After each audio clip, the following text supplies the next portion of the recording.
Dali ng ampalaya. Yung mga itsura niya.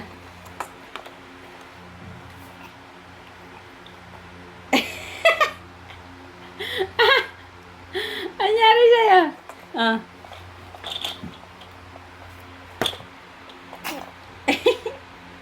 Marunong ka na dito, Mikem? Nangingilik ka. Ahem. Ayun na.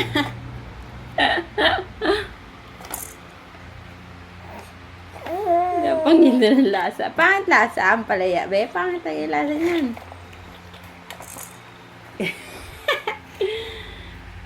Itsura, be, ah.